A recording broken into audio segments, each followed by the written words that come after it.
Hello, I'm Xiacheng. Tonight, the enchanting ice city of Harbin in northeast China's Heilongjiang province welcomes the grand opening of the 2025 Asian Winter Games. That's right. The event is expected to be a spectacular celebration of winter sports across Asia, and we're bringing you a live broadcast of the opening ceremony. I'm Li Qiuyuan. Thank you so much for joining us. The 9th Asian Winter Games is the first Winter Games in 8 years and follows the successful Beijing 2022 Olympic Winter Games. Under the theme Dream of Winter, Love Mon Asia, the event will run for 8 days until February 14th. The Games will feature 6 sports and 11 disciplines, including alpine skiing, curling, figure skating, and ice hockey. A total of 64 gold medals are up for grabs. And this year's Games also introduce exciting new events such as mixed doubles curling, ski, mountaineering, and synchronized freestyle skiing aerials. The 3 disciplines in ski mountaineering have already been confirmed for the 2026 Winter Olympics in Italy, making the Harbin Asian Winter Games a crucial Olympic prelude for winter sports athletes. All right, let's go live now to our correspondent on the ground. Go Tianqi is in Harbin, and our Zheng Yibing is joining us from Yabuli. Tianqi, let's start with you there. The opening ceremony of the 9th Asian Winter Games is starting in just about 10 minutes. Tell us more about the atmosphere there, and the diplomat activities have been buzzing with foreign leaders from Brunei, Kyrgyzstan, Pakistan, Thailand, and South Korea attending this opening ceremony. How has President Xi welcomed these distinguished guests?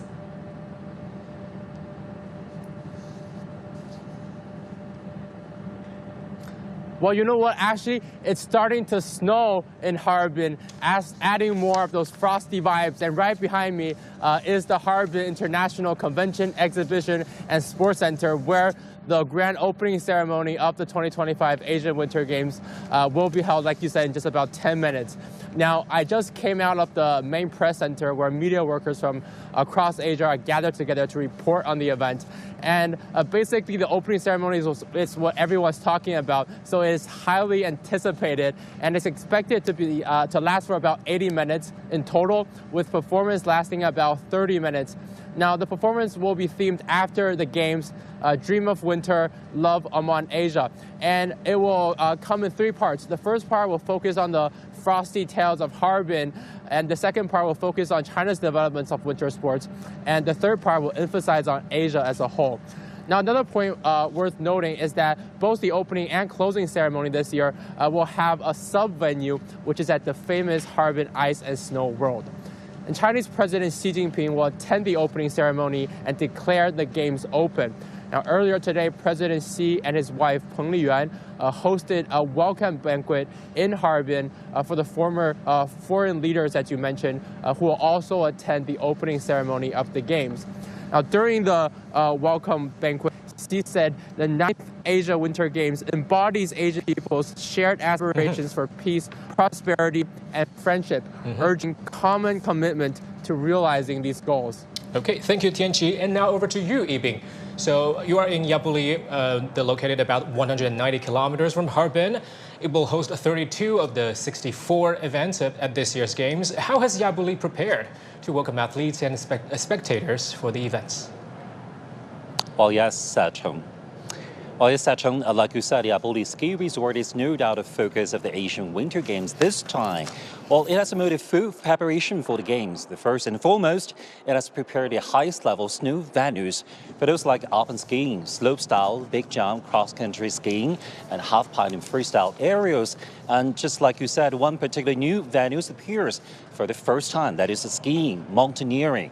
Well, during the past few days, we observed the trainings of some events. We interviewed athletes from countries like Kazakhstan, South Korea, and Cambodia.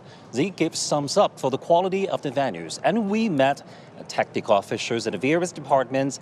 There is an impression that besides facilities, the operation and the management is also superb, just like the ones we experienced during the Beijing 2022 Winter Olympics.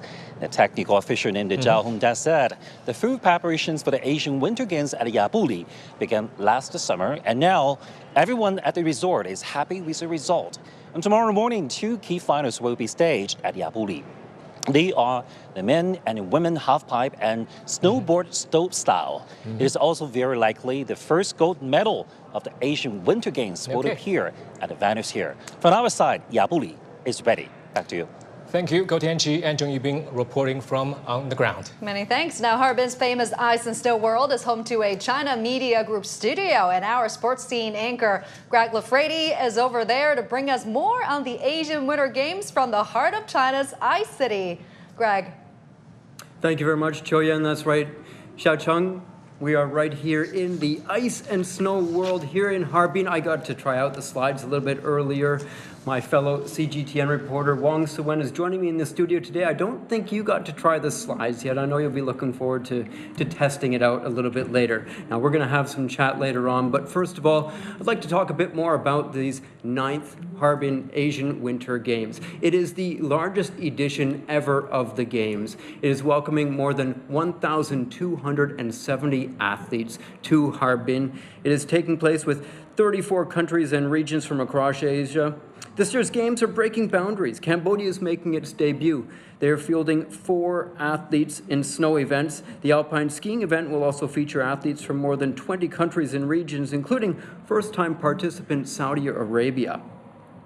Also, there will be tropical nations like Singapore, Thailand, and Malaysia. The growing diversity of participants highlights just how ice and snow sports are transcending climatic and geographical limitations and gaining popularity across Asia. Now, earlier I got to speak to the chief director of the opening ceremony, Xia Xiaolan. And normally chief directors are pretty reticent about the elements that are going to be in the show because they don't want to give away any of their secrets, but he was pretty forthcoming, and he told me basically the main theme of it will be the story of a little girl who is chasing her sports dreams. The story will be told in 3 chapters, and it will be focusing on the theme, the slogan of these Winter Games, which is Dream of Winter, Love Among Asia. Thank you very much for joining here. The slogan of the Games itself is, of course, Dream of Winter, Love Among Asia. So it's the slogan for the Harbin Asian Winter Games. It's also the theme for your opening ceremony performance. Can you tell us about how you're going to reflect this theme in the performances and the stage design? 我们呢整个呢节目呢分为上中下3个篇章。 Our entire program is divided into 3 chapters, namely the upper, middle, and lower chapters. We also have 16 Chinese characters based on the charm of Asia, the grandeur of China, the uniqueness of Heilongjiang, and the enchantment of the ice city. That is to say, we want to explain a logical line from Harbin to China, China to Asia, and finally achieve a common dream of ice and snow and a common heart in Asia. In addition, in the entire program, we want to have an emotional line. This emotional line is that a little girl will start her dream with an ice lantern, a story of a middle chapter. She pursues her dream by learning ice sports. Finally, she and the Olympic champion light the main torch tonight. Lighting the main torch is a process of her dream coming true.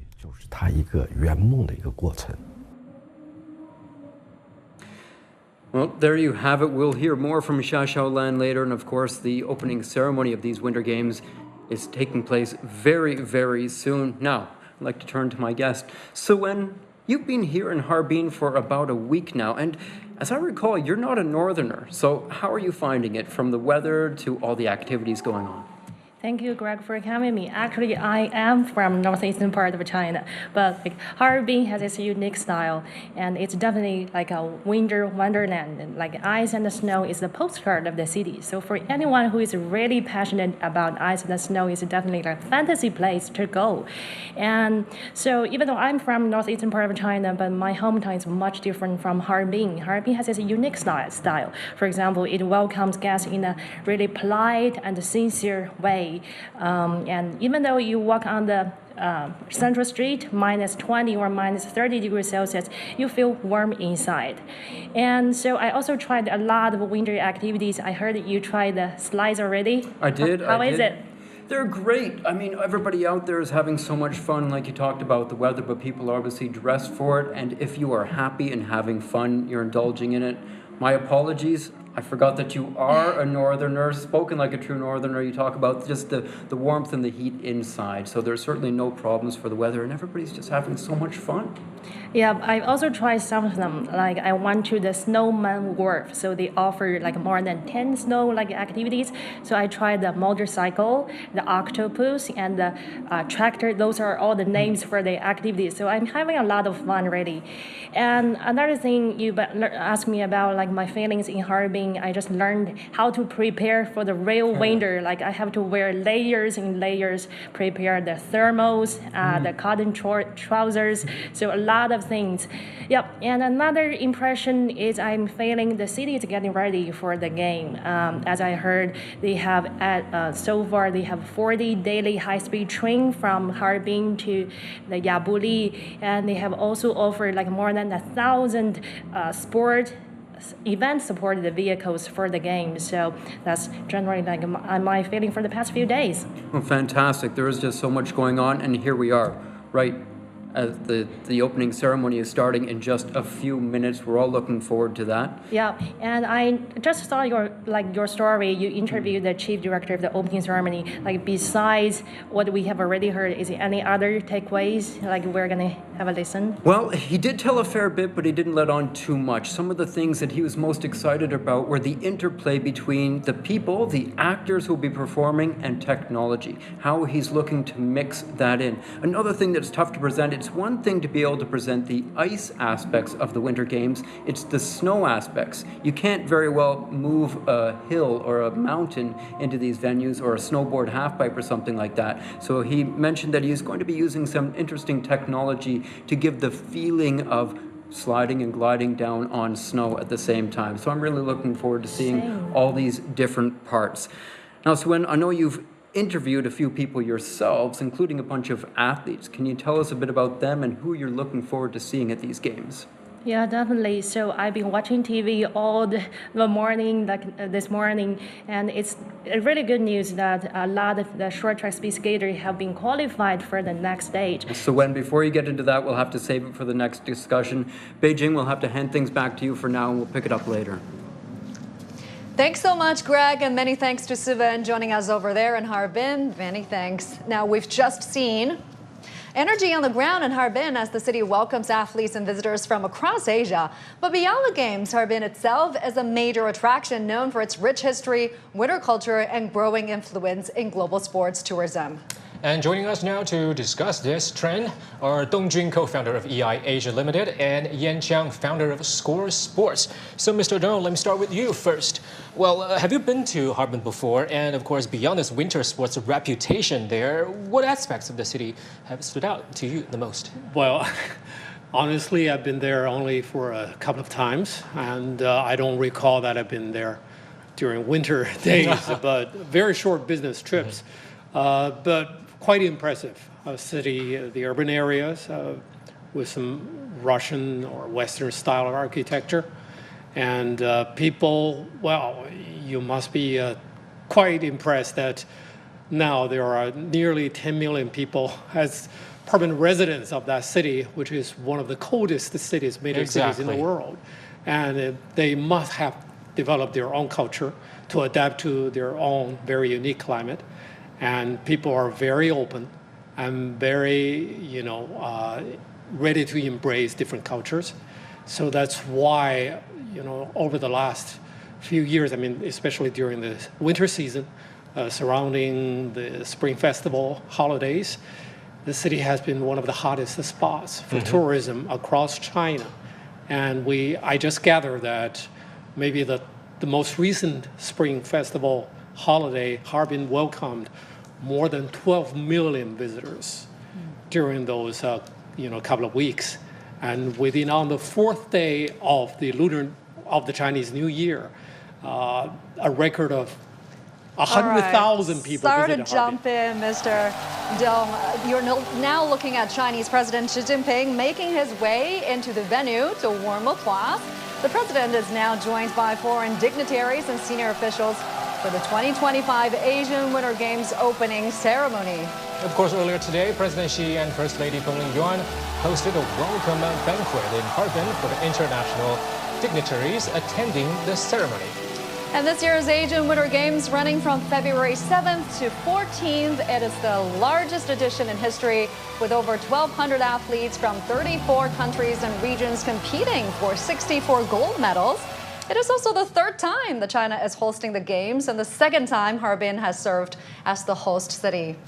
Okay, let's continue our conversation. I think Julian has a question for Mr. Yan. Yes, so talk to us more about the host city, why Harbin is chosen as the host city this time, and how do you feel about Harbin, Mr. Yan? I was there on a business trip last late September after the Middle Autumn Festival, and it was quite windy at that time, and I thought that would be a good sign for the Asian Winter Games. And for the past couple of days, especially in northern parts of China, we must give applause to the event planner, to the organizing committee, because they made accurate forecast of the weather. We have all experienced this huge drop down of the temperature, but the wind stopped for this evening. That's a very, very good sign for the opening ceremony. It's close to perfect. Of course, it hasn't started the opening ceremony, but I would predict a close to perfect forecast of the weather of all conditions. And in regarding to the city, it has a great heritage of winter sports. In China, we have witnessed the slogan of encouraging 300 million people to participate in icy and snowy sports. And Harbin is especially strong in snowy sports, which is, in the definition of China sports, which is more difficult to increase for us to make progress. So I'm looking forward to this winter.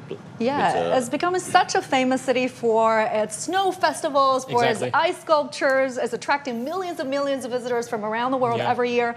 And I got to mention that this time, this game is coinciding with the Spring Festival in China, which is a 15-day long celebration. So it's really adding that significance of culture layer, and also the festive spirit over there. So we'll be going back to the opening ceremony throughout the way as key actions take place over there. We're expecting the flag raising ceremony to take place in just a few moments. But as we've seen, a number of world leaders, across Asian countries, they are there to attend the opening ceremony, rooting for their men and women. Talk to us more about how winter sports, Mr. Dong, have been growing in Asian countries in recent years, and what kind of role do events like the Winter Asian Games play in this growth? When it comes to the topic of Asia, winter sports development in Asia across the continent, I think there are very few better examples than Harbin itself as a witness, because Harbin hosted the 1996, the third edition of the Asian Winter Games, and Harbin itself can tell how much more the popularity has increased over the less than 30 years. The city is a witness. And people of a relatively older age can also tell based on their own experience. Back in 1996, about just more than a dozen participating countries and just 400 something, less than 500 athletes were coming to Harbin. But this time around, more than 1,200 athletes representing a record number of 34 delegations. Okay, gentlemen, we'll turn our attention back to the event, the main site of the event. 升中华人民共和国国旗，奏唱中华人民共和国国歌。 Ladies and gentlemen, please rise for the national flag and anthem of the People's Republic of China.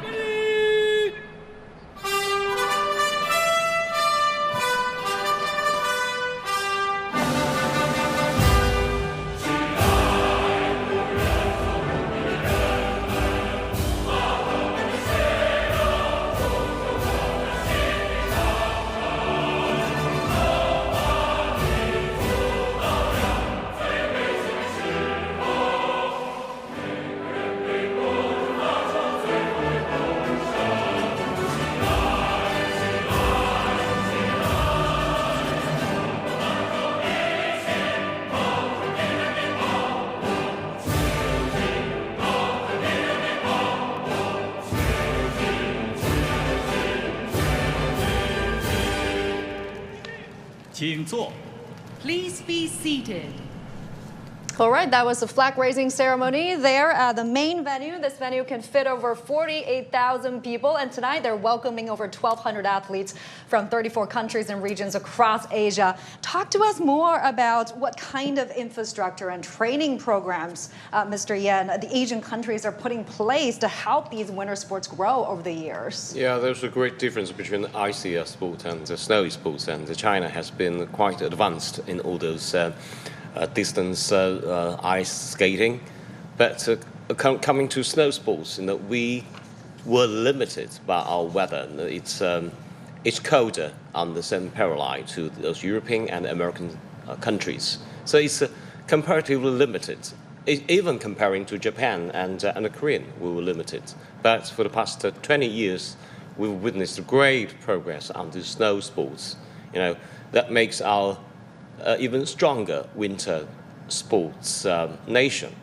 I think that's a great announcement for China to be more competitive on comprehensive disciplines for all sports. Mm-hmm. And Mr. Dong, what could be the ripple effect of this year's Asia Winter Games on China?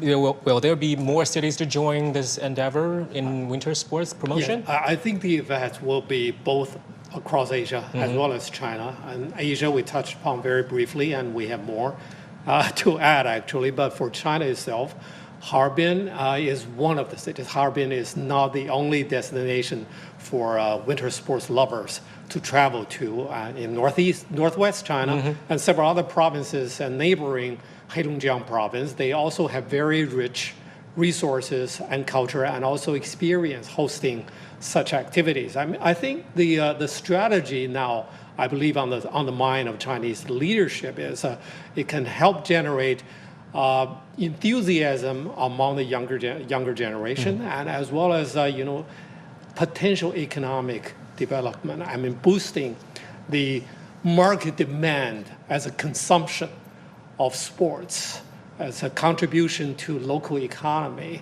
And that, I think, China does have a lot to learn from some of the more developed countries. But at the same time, China is setting its own example, something unprecedented for itself. And that cannot be copied or echoed by any other city in the world, because China is China. China has its own unique characteristics. Harbin has one of the biggest, populations of that, latitude, and I think China is developing its own path of development by boosting tourism based on winter sports. And we are already in the middle of it instead of only the starting point. Glad to hear that. Thank you so much for your insights, Mr. Dong and Mr. Yan. And we'll be right back. Harbin, the ice and snow wonderland of northeast China. The region's largest winter sports event returns to Harbin after 29 years.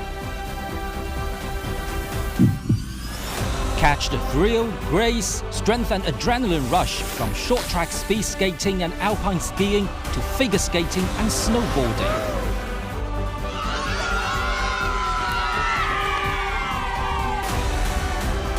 The 9th Asian Winter Games on CGTN.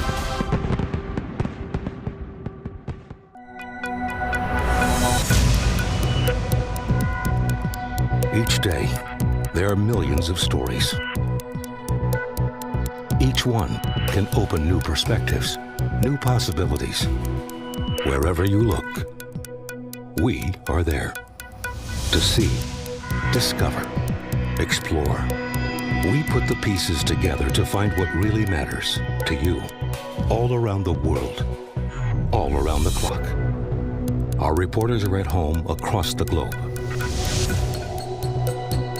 From our headquarters in Beijing and production centers in Washington, Nairobi, and London. Stories from across the globe, reaching people across the globe. CGTN. See the difference.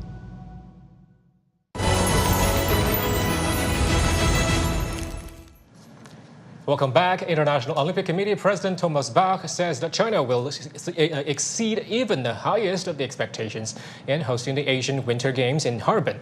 The IOC president landed in Harbin and made a special visit to the International Broadcast Center on Friday. Zhang Yini has the story. Seeing the great development over the last 6 years and knowing about the expertise of the people of Harbin and of China organizing great sporting events. So therefore the expectations are very high. China will even exceed this high expectation. As China has set out its ambition to engage 300 million people in winter sports, President Bach noted that the vision is becoming a reality. These games are part of the legacy and the development in the winter sports in China is just breathtaking. Bhutan, Cambodia and Saudi Arabia are taking part for the first time, and it's testament to the region's growing influence in winter sports. These Winter Asian Games here in Harbin can carry on this legacy. So this excitement for winter sport is growing, and they are now already looking forward to the next step. They want to qualify for Olympic Winter Games, and this is how it should be, that as many athletes in as many countries as possible are benefiting from this great legacy of Beijing 2022. The Asian Winter Games open on Friday night and feature 64 events across 11 sporting disciplines. Zhang Yini, CGTN, Harbin. Well, public enthusiasm for winter sports in Harbin has reached new heights. The Harbin Sports Bureau reports over 300 mass winter sports events scheduled this winter, drawing both domestic and international tourists. The city has created 10 themed travel routes under the Travel with the Games banner, connecting Asian Winter Games venues with winter sports activities and local tourist attractions. And over 20,000 city volunteers will assist during the Asian Winter Games, supporting key areas like venue surroundings, tourist attractions, and transportation hubs. And for more on how Harbin is preparing for the Games, we go live to our reporter Guo Tianqi, who is standing by at Harbin's famous Central Street. Hello, Tianqi. So Harbin is not only hosting the Winter Games, but is also a popular winter destination. How are visitors enjoying the city's landmarks and attractions there?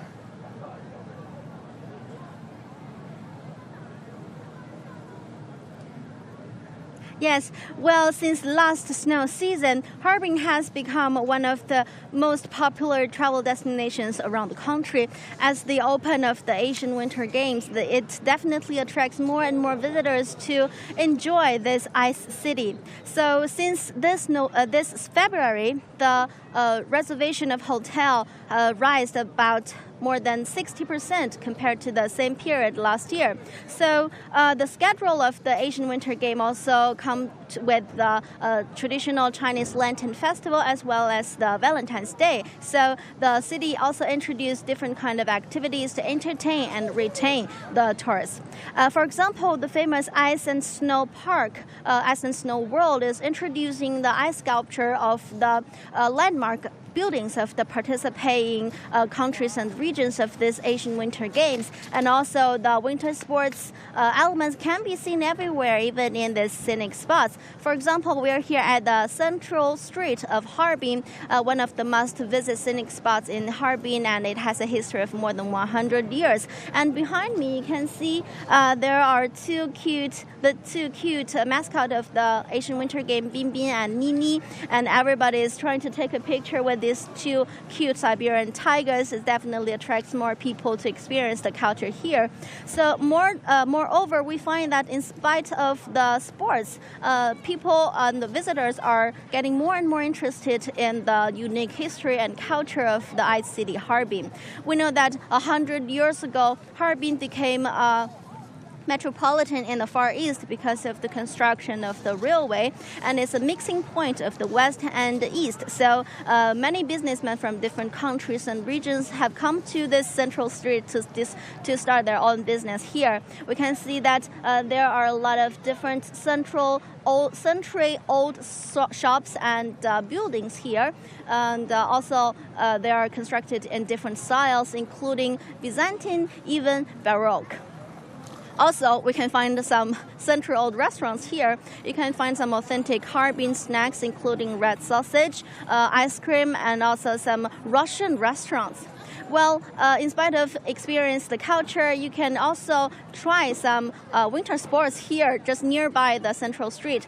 The Heilongjiang River is not really far away.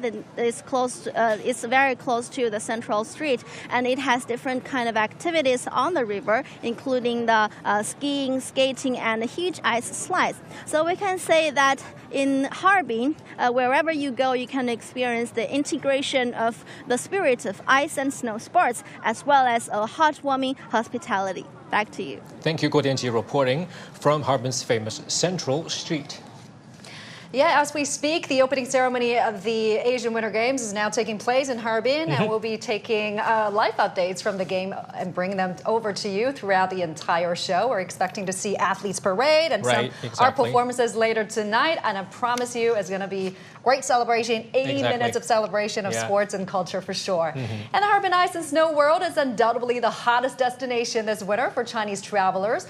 Ahead of the Asian Winter Games, ice hockey players from China's Macau visited this winter wonderland, which is quite different from their hometown down south. CGTN's Wang Hongjia has the report.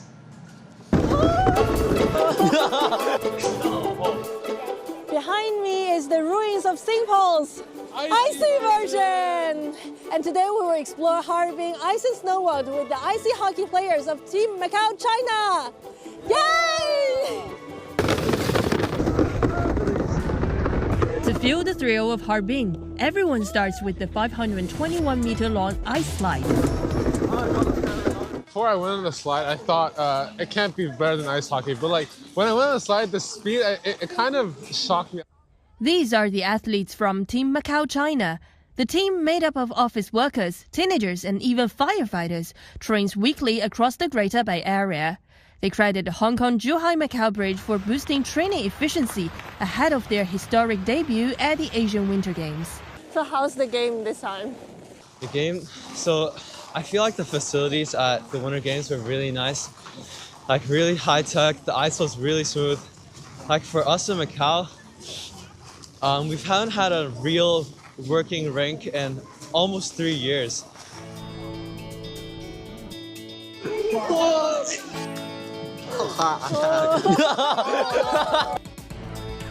It was some minus 20 degrees Celsius. So next up, the ice and snow meta world, where dazzling effects would warm us up. Wow. It's crazy. It was a really fun experience. I feel like the haptics were really unique for this one, because usually in VR it's all just eyes. But here it's like there's even heaters. Macau teens do have a say in entertainment, as the city has branded itself as the world center of tourism and leisure. From the southern point to the northernmost, the squad immersed themselves into another vibe, Harbin. The team has just finished a match against China's Hong Kong, a strong rival in Asia. I feel like Hong Kong would be the most competitive. The young players reflect on the past 10 years, where teams from Hong Kong and Macau were evenly matched.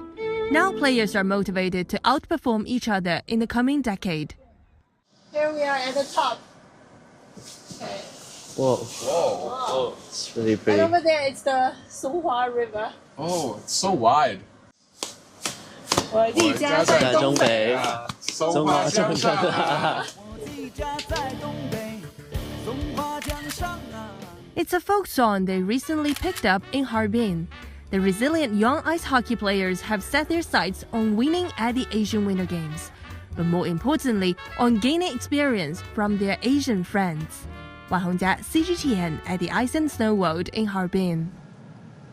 Harbin, the capital of Heilongjiang province in northeast China, has seen an extraordinary tourism surge recently. During the 2023-2024 snow season, the Ice City welcomed over 87 million visitors, a stunning 300% increase from last year's season. And this tourism boom boosted the city's revenue to around 125 billion yuan, a remarkable 500% increase from the previous year. In 2025, Harbin ranked first on the top 10 cities for ice and snow tourism list, according to the report on the development of ice and snow tourism in China. From December last year to February this year, Harbin is expected to see a 15% increase in total visitors, with domestic tourists rising by 20%, according to the city's Culture and Tourism Bureau. And this winter, tourists worldwide are flocking to Harbin for ice and snow activities. According to Ctrip, Thailand, Malaysia, Singapore, and South Korea, as well as Indonesia, are the top 5 sources of international visitors. And for more on Asia's growing winter sports enthusiasm, we go live to our correspondents, Jack Barton in Seoul, Korea, and Ryan Meltzer in Malaysia. So, Jack, let me start with you. South Korea won 16 gold medals at the 2017 Sapporo Asian Winter Games, finishing second behind Japan. So tell us more about its delegation this year. Yeah, I think sort of expectations are tempered. That was an all-time record tally for South Korea at those games in Japan, but they are still hoping. Here, people are definitely going to be glued to these games and hoping to get a gold medal tally in the double digits, with a lot of the pressure resting on the shoulders of the speed skating team. And already we've seen some fairly good results, particularly in the women's. We've seen 3 athletes, including Choi Min-jong, who is a 3-time Olympic gold medalist, and also Park Ye-lee, the current World Cup champion in the speed skating 1500-meter event, getting into the semi-finals. The same trio also making it through into the 1000-meter and 500-meter quarterfinals, and we're seeing a trio of men making it into also the men's events, those semi-finals of the 1500 and the quarterfinals of the 1000 and 500. Now, South Korea knows the 500 is their weakest event, and one of the athletes, Cha Min-kyu, has pulled out, citing worn-out boots and the need to wear in new boots before the next Winter Olympics, and also saying that those boots that are worn out should be saved for the longer events. But they're hoping to reap about half a dozen tallies. Whether that expectation is met, of course, remains to be seen. But South Koreans are also hopeful to see a potential gold medal in curling, and the mixed doubles team already in the finals to meet Japan. That's on Saturday, but also hoping for a potential gold medal in the freestyle skiing and the snowboarding events. And of course, the DPRK also attending with 3 figure skaters and a delegation there. Altogether, 148 South Korean athletes, but the overall delegation bigger than 200 when you take in all the officials. And Jack, South Korean tourists can now stay in China for up to 15 days. Have Korea anticipated a surge in travelers visiting in China? There's already been a massive surge in visitors traveling to China. Mostly, we saw the big spike at the end of the year after those measures were introduced. And just with that small window after they were introduced in November, the overall travel figures for 2024 were up more than 150% on the previous year. And then what we saw over the New Year break was a 452% jump in South Korean visitors to China during that holiday period.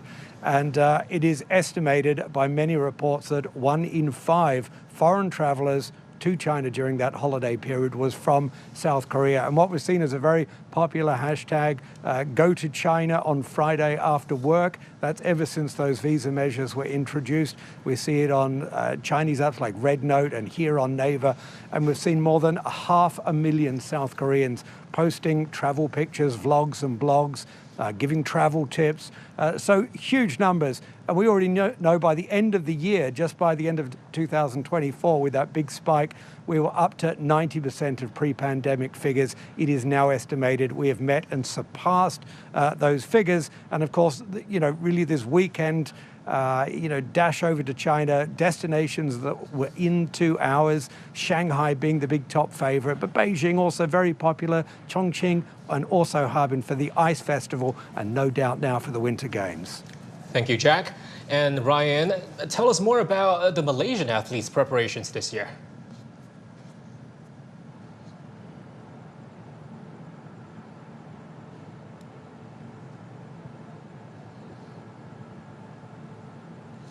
Ryan?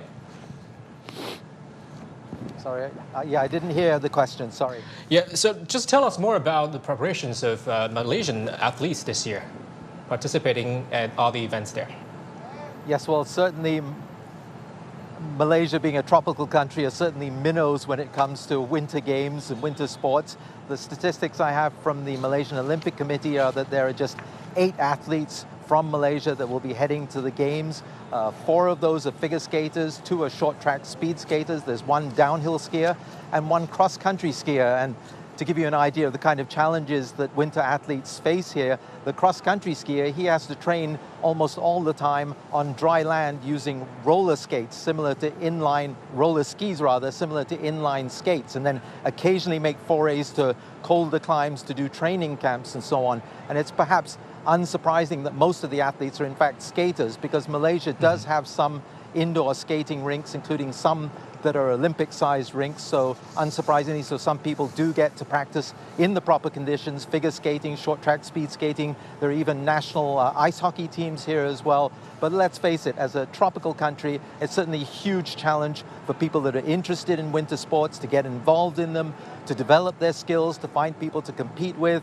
And so all of that means that this experience for these athletes going to Harbin for the Winter Games is going to be a tremendous learning experience for them. I'm sure an all-round tremendous experience for them, given what a fantastic and magical place Harbin is. Thank you. Ron Melzer reporting from Malaysia, and Jack Barton joining us from South Korea. And joining me now in the studio are our reporters, Chen Mengfei and Ida Waringa. They both have been to Harbin before and had unique experiences there at the Ice and Snow World, and are also enjoying local winter sports there.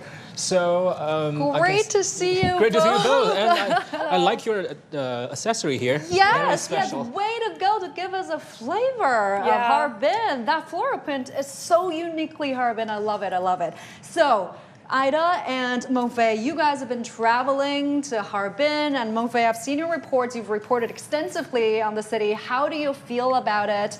What stood out to you the most? It was definitely the most fun I've had reporting in a city. And, obviously we all go for the Ice and Snow World, and it's just as amazing. It's even more amazing in person. And I remember meeting these aunties from Guangdong who were just so excited to be in minus 30 degrees. For a northerner like me, I cannot understand why they were excited, but they were so excited. And they were dancing with the famous DJ, Zuo You Ge. And they were like, I love you, left, right, brother. And I met another group on the train to Mohe, which is even colder than Harbin. And I was like, aren't you guys cold enough in Harbin? And they were like, no, not at all. So it was just, the atmosphere was just electric. Everyone was so excited to be there, the tourists and the local people who were benefiting from it. And as you know, northeastern China is not the fastest developing city in China. So people just feel like, we've been out of the spotlight for so long, and this is finally our turn to shine. So let's all put our best behavior, let's all play our part to be welcoming to the outsiders.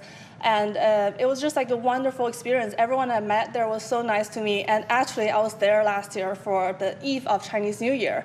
I was there with our cameraman and driver. And this colleague who works for the English branch for Heilongjiang TV knew I was in Harbin. And she was like, oh, it's so sad you guys are like working on Chinese New Year Eve. Why don't you come to my house after your shift?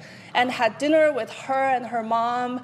And, it just shows you the amazing hospitality of Harbin. And to me, that's the charm of the city. Oh, my God, that's so sweet. People there are so warm. What about you, Ida? What brought you to Harbin? What did you do there? What do you like the most about the city? Absolutely. I think we were there more or less at the same time, right? Because it was the last winter.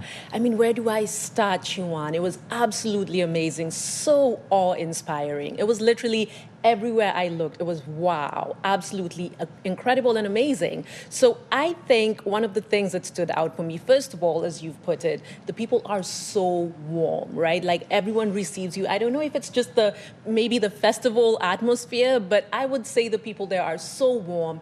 The jokes, for example, between the Northerners and the Southerners, the Southern potatoes, you know, it was absolutely incredible. And just doing all the activities. I mean, from riding the 500-meter, the giant slide, slide, you know, oh in the God. ice city. For 5 hours People for were that, queuing by the for way. 5 hours. And, Yeah. you know, you talk about the ice city, right? We're talking about giant-sized sculptures sitting on what, about 800,000 square feet is what they say. They prepare the ice all the way from the previous winter, coming from the Songhua River. I mean, it was absolutely incredible. And the food as well, right? Because it's not just about the sports, it's about the culture. So we're talking about walking on Central Street, walking along Central Street, seeing all the different architecture, you know. It's between Chinese architecture, European architecture, beautiful merge of them just coming together. You know, the cuisine as well, the food was absolutely incredible. The dongli, the frozen pears, right? Yeah. It was amazing. Oh, absolutely. This is what I love the most about Harbin. This is a city where history, culture, great food, and natural beauty all converge. I love it. Warm hospitality there, definitely. And of course, we'll continue our conversation maybe in just a few minutes, but before that, we'll be right back.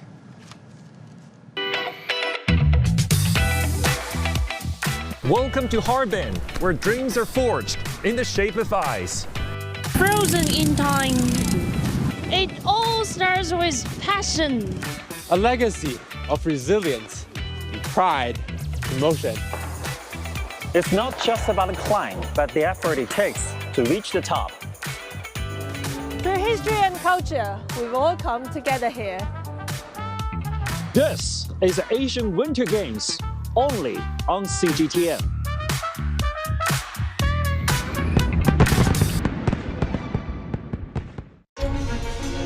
Images may appear to be identical, but looks can be deceiving. The difference is not always obvious. It has to be discovered. There are always different sides to a story. We put the focus on the details. To see more, to understand better. CGTN. See the difference.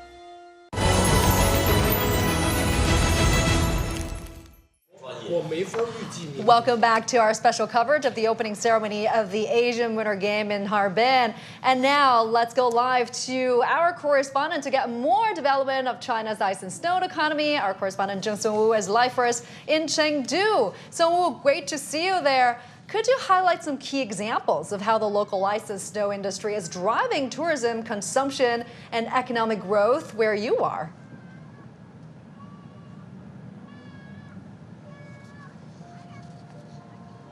Oh, thanks, Julian. The ice and snow industry in Sichuan province have also been flourishing, and now I'm at a ski resort which covers an area of more than 2,000 square meters, and behind me is a 20-meter long ski run, and tourists are still enjoying time skiing. And this ski resort was built in a big park in Chengdu, so people in Chengdu don't have to always travel to the suburbs or other cities in Sichuan province to ski or skate. And over 30,000 tourist trips were recorded during the Spring Festival holiday. And on a larger scale, Chengdu now has over 60 ski rinks and 7 square kilometers of ski resort, and over 5 million people in the city are passionate about winter sports. Aside from Chengdu city, Heilongjiang city has also been a very popular tourist destination for over 20 years. And last year, in 2024, there were about 24 million tourist trips made in the city, generating a revenue of about $6 billion. And more than 10 million tourist trips were recorded in its Ermei mountain, which is one of the 4 famous Buddhist mountains in China. And, you know, due to its high altitude over more than 3,000 meters above sea level, it usually snows early and heavily every year. And tourists have also been captivated by the sunrise over the snow-capped peak and its resort, which covers over an area over 9,000 meters. And also the Emeishan officials have organized different projects like ice and snow seasons. And there are also hotels, restaurants, hot springs, as well as stores where the tourists can buy souvenirs for their parents and their families. And the Sichuan officials plan to invest $15 billion by the end of this year to further develop the tourism and the transport integration demonstration zone, which will mark another milestone for the ice and the snow industry in the Sichuan province. All right. Great to see businesses there are capitalizing on these opportunities. Thank you so much, Songwu Zhongwu Live for us in Chengdu. And speaking of business opportunities, China's financial hub of Shanghai is a city that barely gets any snow in the winter time, but the world's largest indoor ski resort has opened in the city. I've been there. Actually, it's quite fun and already attracting thousands of tourists every day. The construction of the resort not only aims to serve as a new sports venue, but provide visitors with a snow-like experience and, of course, business opportunities there. And Cheng Tong takes a closer look. Welcome to the world's largest indoor ski resort. Covering an overall floor area of 350,000 square meters, this resort not only allows people to ski, but gives them a fantasy winter wonderland feel just as they enter. For many, it's essential the first chapter of their skiing journey. For me, living in the South my entire life, I know absolutely nothing about winter sports. Okay. But with the help of my professional coach, I'm slowly improving. 再稍稍的往外打开一点，非常棒，非常棒。 My coach is a full-time instructor at a ski resort. He says skiers who come to Shanghai are mostly amateur, so the demand for coaching has been quite large. 高峰期的时候，一个月大概在60节左右吧，学员的人数大概在70、80人左右。现在就是高峰期吗？对，因为这边自从9月份开业之后，一直都是很多人。 At the resort, many tourists I found are actually from Shanghai. 本来我一直在室外滑的，然后因为工作原因太忙了，然后就没有办法到室外，我就说那我就近找一个地方滑吧。蛮方便的，不需要去跑到北方。之前去崇礼滑雪了嘛，然后想说那边有点太远了，这边新开了的话，就想过来体验一下。 In China, there are some 12.8 million people who skied during the 2023 and the 2024 seasons, a year-on-year increase of some 15%. Now, outside the resort, restaurants and hotels have also opened. People are willing to pay for ice and snow entertainment. Shanghai is in the core area of the Yangtze River Delta region, and it has skiers, families, white-collar workers who have strong purchasing capabilities. Having born and raised in this part of China, I seldom see snow or experience a true frosty winter. But having this giant snow world in Shanghai allows people to experience what many can do in places like Harbin. And it's fueling with new shops, restaurants and hotels, all opening for business. China's ice and snow economy has been heating up in recent years, with regions across the country seizing opportunities to attract winter sports enthusiasts through diverse products and high-quality services. So my colleague Chen Mengfei is joining us again. Mengfei, tell us more about the rise of China's ice and snow industry. That's right. Let's start with one number, 719. That's how many ski resorts are in China today. It's remarkable for two reasons. First, it's the highest number in the world. And second, just 25 years ago, guess how many ski resorts China had? Only 50. So that's a significant increase. And next, I want to mention a pivotal year that changed the trajectory of China's winter sports industry, and that is 2015. Obviously, that's the year that Beijing won the bid to host the 2022 Winter Olympics. And that's when President Xi Jinping set the bold goal of getting 300 million people involved in winter sports. And a year later, during the two sessions, while talking to political representatives from Heilongjiang province, President Xi first coined the phrase that ice and snow resources could also be mountains of gold and silver. And indeed, since then, China's ice and snow industry has skyrocketed, growing from 270 billion yuan in 2015 to 890 billion yuan in 2023. Now, looking ahead, China's ice and snow economy is expected to surpass 1 trillion yuan this year, and by 2030, the industry is expected to grow to 1.5 trillion yuan. That's according to a recent document released by the State Council. Now, coming back to Harbin, last winter season, the city boomed with tourism, welcoming 87 million visitors for a city of just 20 million people. That's a 300 jump from the previous season and a 500% increase in revenue, reaching 120 billion yuan. So as Harbin is the perfect example for, there is good money in snow and ice economy. So much, and thank you for showing us the money. Chen Mengfei there. Now, China's ice and snow industry is expanding rapidly, transforming winter sports into a key economic driver. And of course, Harbin is at the heart of this growth, with its winter tourism booming and setting new records.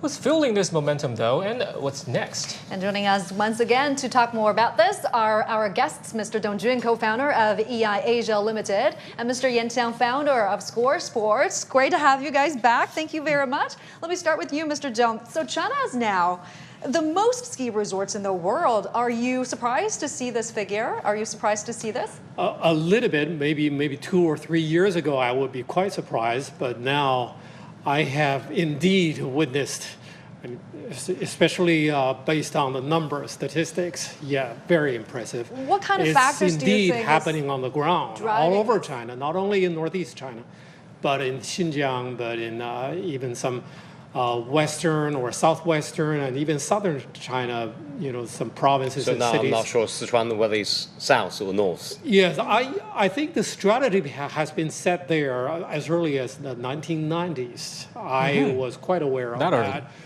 China should expand its geographical, for winter sports development plan to all across the country instead of being focused only on the more traditional northeastern provinces. And it's taking place, and we're witnessing is happening indeed on the ground. And when it comes to the slopes, we call them the ski slopes, number of slopes. I think it's quite impressive and quite possible. And I would rather choose to trust in the numbers now reported from all those grassroots level the provinces and cities and also suburban areas to the central government. I think that will be very encouraging for people in Beijing. Those with decision-making powers to keep pumping more policies and other supports to governments on the ground in this sector. Well, Mr. Yan, some experts say the 2015 Winter Olympics bid was where everything started. It was a big turning point for China's winter sports industry. So how has government policies shaped the growth of ice and snow economy in China? What are the major milestones, let's say? Yeah, the bidding would be a starting point, but it's not the original starting point. But we could go all the way trace back to 1996, as Mr. Dong mentioned, of the third Asian Winter Games held in Harbin. But at that time, we were more focused on ice skating, those disciplines which would be comparatively easier for China delegations to win medals, to be competitive. But now, the whole atmosphere, the whole circumstances changed. Our main purpose was to encourage more people, the 300 million people, to participate in the sports, to experience sports in the low temperature winter conditions. It's kind of lifestyle change to put sports into the key part of our social lives. I think this is the greatest achievement of any Olympics or of any sports competitions. Just to change people's lifestyle, to change the culture. That's for the future. That's the modern trend.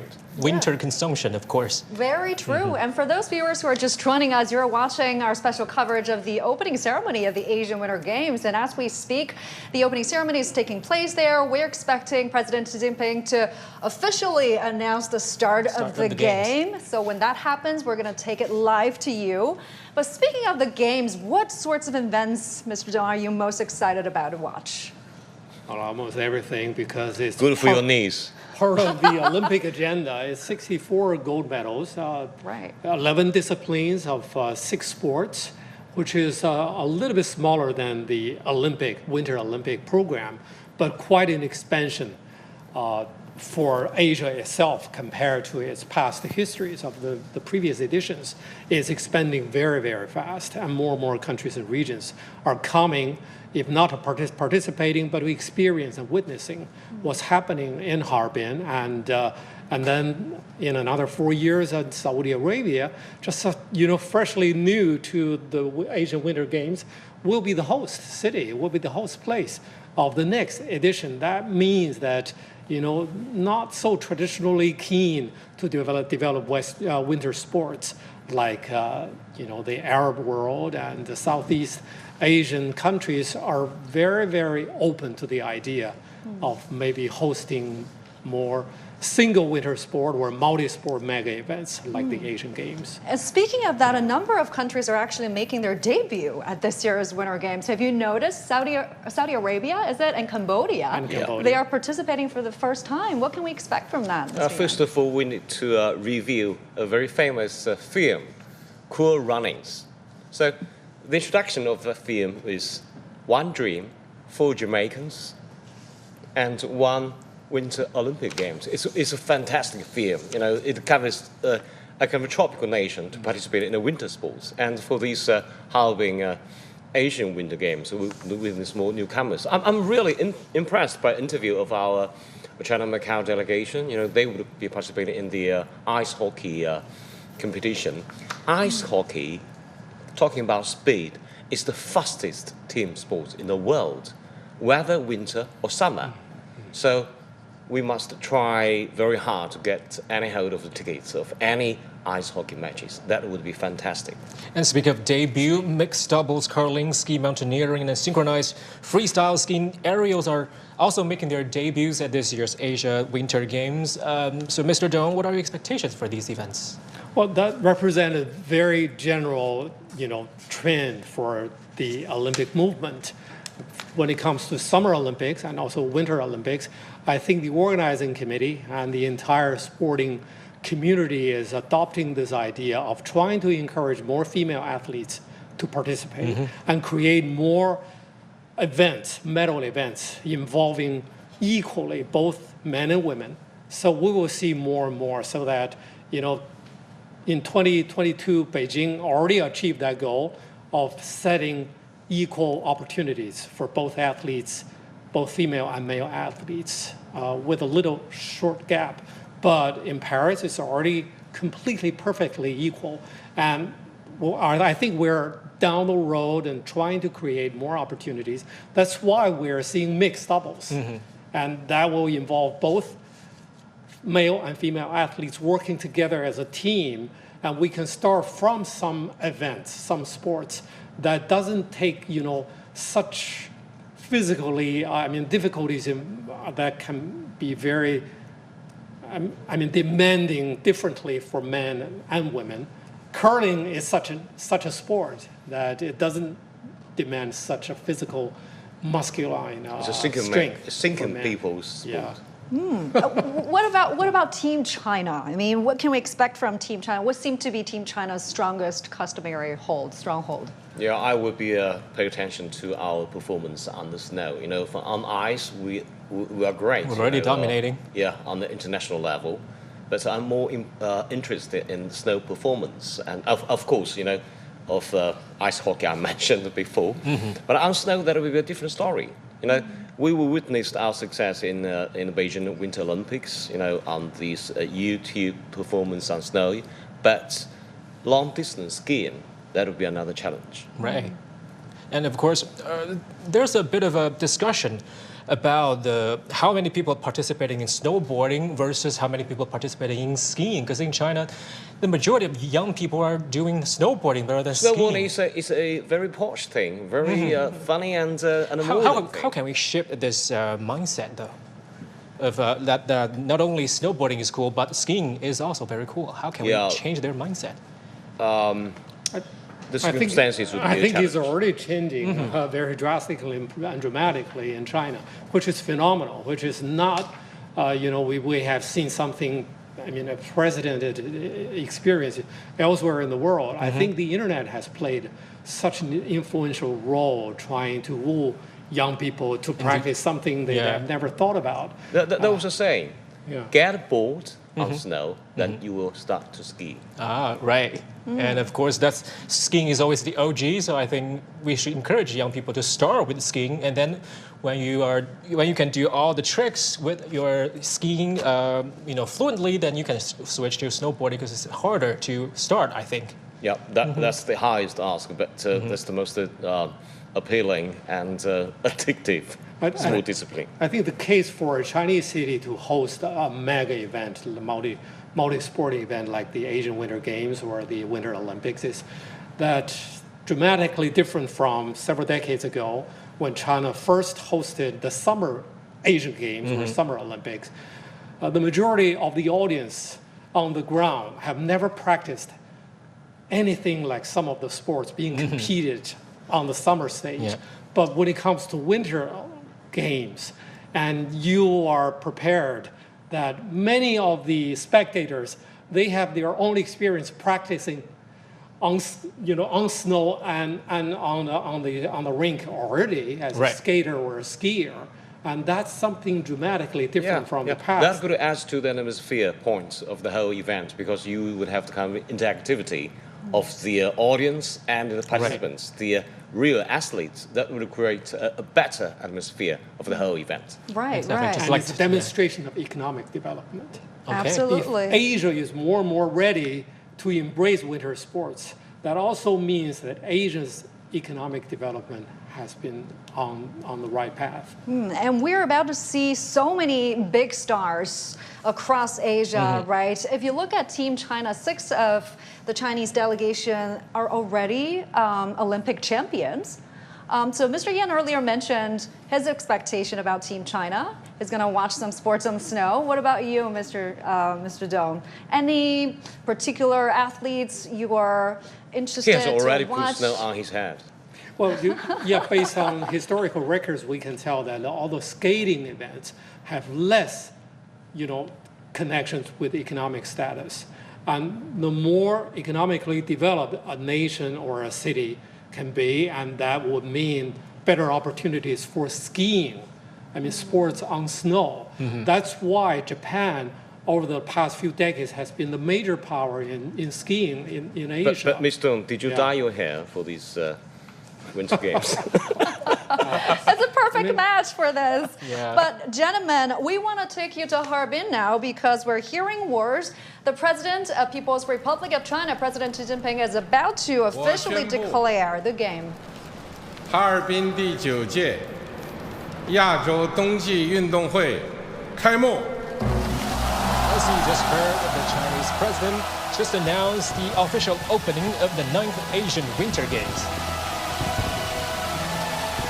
There you have it, the president officially declaring the start of the game. For the next 12 days, Harbin will see some of the best stars in the world suiting up for their national teams again. And of course, this is the largest edition in the game's history, with over 1,200 athletes from 34 countries and regions competing for 64 golds. Absolutely. And athletes from Hong Kong SAR, Macau SAR, and the Taiwan region proudly marched in the opening ceremony of the Asian Winter Games. The Hong Kong delegation is making history, sending a record-breaking team with 75 athletes, the largest contingent ever for the Chinese Hong Kong team at the Asian Winter Games. The Chinese Macau team is represented by 21 athletes who will compete in the ice hockey events. The Chinese Taipei team has sent 68 athletes to the games, and they will compete across multiple disciplines, including biathlon, skiing, skating, ice hockey, and curling. Well, now the latest from the opening ceremony. The Chinese delegation has entered the opening ceremony led by flag bearers, speed skater Ning Zhongyan, and freestyle skier Liu Mengting. The team comprises 257 members, including 170 athletes competing in all 64 events. The delegation features 85 men and 85 women with the average age of 23. The oldest athlete is 40, while the youngest is only 16. Notably, 147 athletes are making their debut, while 48 previously competed at the Beijing Winter Games, including Olympic champions Gu Ailing and Xu Mengtao. For the latest, let's talk to our reporter Zheng Yibing again. He is standing by in Yabuli. Hello, Yibing. So, how is Yabuli Resort leveraging this opportunity presented by the Asian Winter Games to boost regional tourism and grow the snow economy there? Well, Xiacheng, well, the town of Yabuli is one of the most famous ski resorts in China. It appeared in history in the 1970s as the training field for national teams. And also in 1996, it hosted the third Asian Winter Games. Over the following 29 years, ski resorts sprung up from northeast of China to northwest as winter sports become very popular than ever in the country. But for the town of Yabuli, it is still remembered as it hosted Asian Games back in 1996, and it evolves into the international brand, and it's building itself with integration with neighboring cities and tourist attractions. It is some 190 kilometers the southeast of Harbin, the capital city of Heilongjiang province. Now, the high-speed railway links Yabuli to Harbin. It takes about 1 hour to commute along this line. While during the snow season, people from China and other parts of the world can reach the town very fast and very convenient. Well, this year, Yabuli started the upgrading of the snow halls of the two top-level ski resorts, adding 24 snow machines and 2 snow presses and updating 1,500 pairs of the snowboards and 1,000 sets of snowsuits. And in particular, 25 guest houses and 3 villas were updated. And at the same time, the public service infrastructure such as roads and railways and water supply and drainage, the power supply and heating and communications and meteorology have been comprehensively upgraded. We live in the International Hot Spring Hotel. We see every day many skiers and travelers go from the hotels and neighboring guest houses to take the shuttle buses to the ski resorts in the area. And we heard that during the summertime, well, this place is also building to the place with forests and grassland and welcomed by tourists. So with the chance of hosting the Asian Winter Games, the town has been supported together with other places by the State Council of China to build an internationally influential ice and snow economic agglomeration area. So that's the fact about the Yabuli town here. Back to you. Thank you, Zheng Yibing, reporting from Yabuli. And with an increasing number of people in China participating in ice and snow sports, the manufacturing of related equipment has also stepped up a notch. Follow our reporter Guo Tianxi to visit a high-tech ice and snow equipment laboratory and discover the most advanced training methods.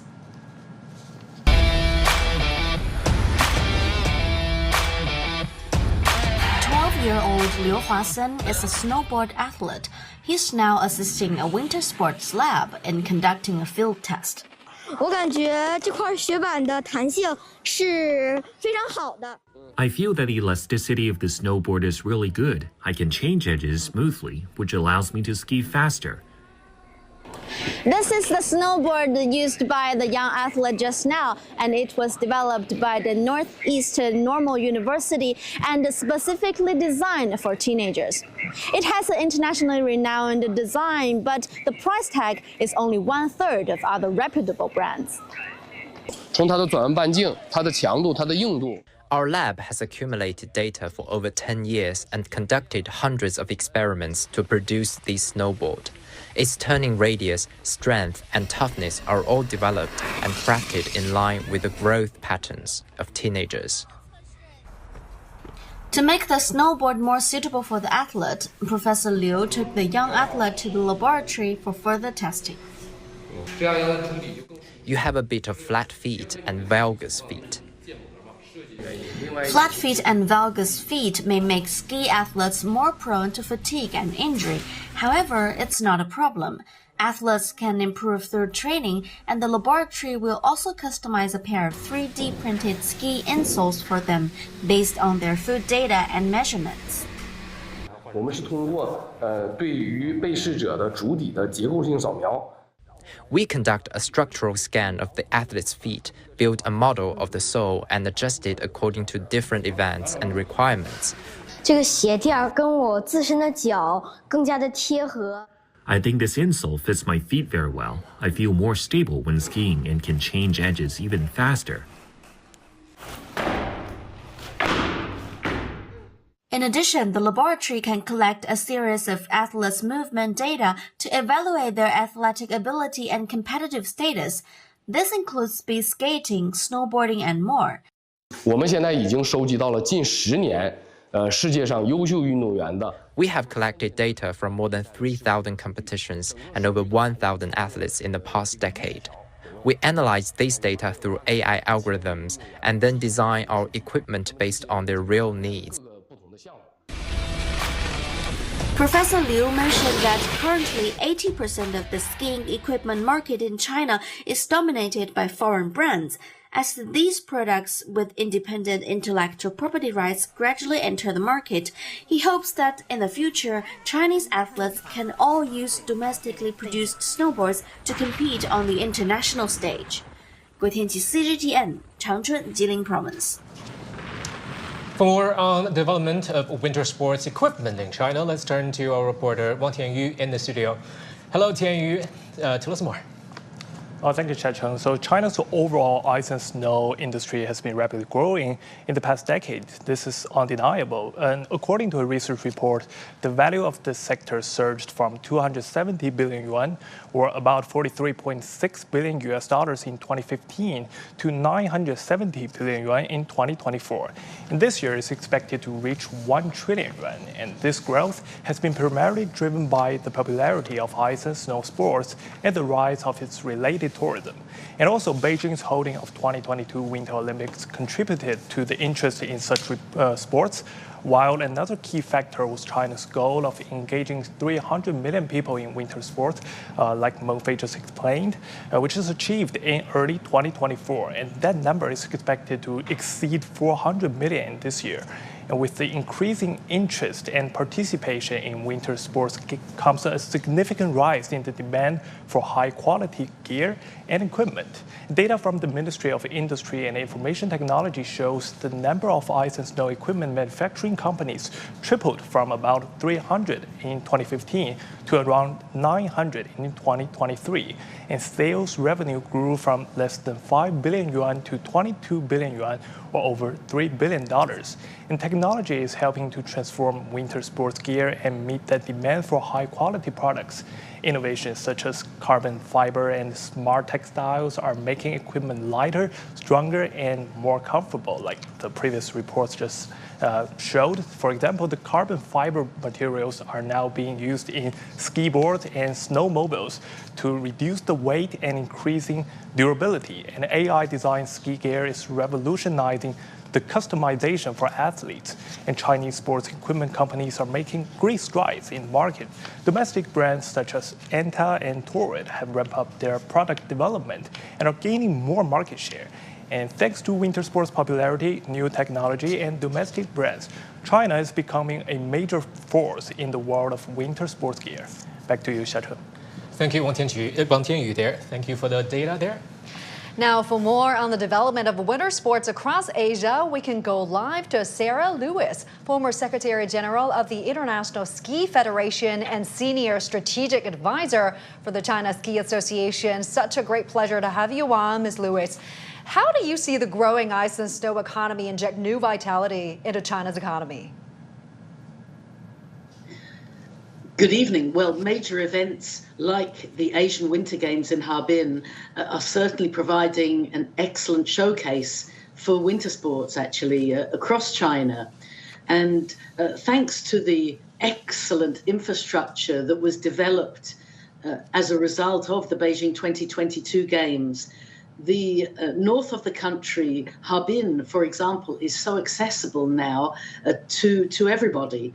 The high-speed train has facilitated that, and the offerings in the resorts are really exceptional. So there's a lot of opportunity to be able to easily access the sport, and that, together with the snow domes that are located in different cities across the country, means that you don't even need to travel to the north of the country anymore, therefore being able to do the sport closer to home and learn the basics at least and have some fun, and then perhaps move on to the mountains. So without question, the incredible exposure that these Asian Winter Games in Harbin are giving only 3 years after staging very successful Olympic Winter Games in Beijing means that the public are becoming more and more familiar.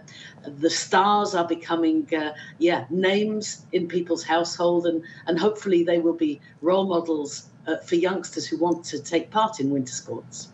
Well, Ms. Lewis, this edition of the Games will have the most participants ever in its history, with several new events making their debut as well. What do you make of the development and popularity of winter ice and snow sports across Asia as a whole? Yes, you know, the third Asian Winter Games were hosted in Harbin in 1996, and the evolution over the years until we're now at the 9th Asian Winter Games is exceptional.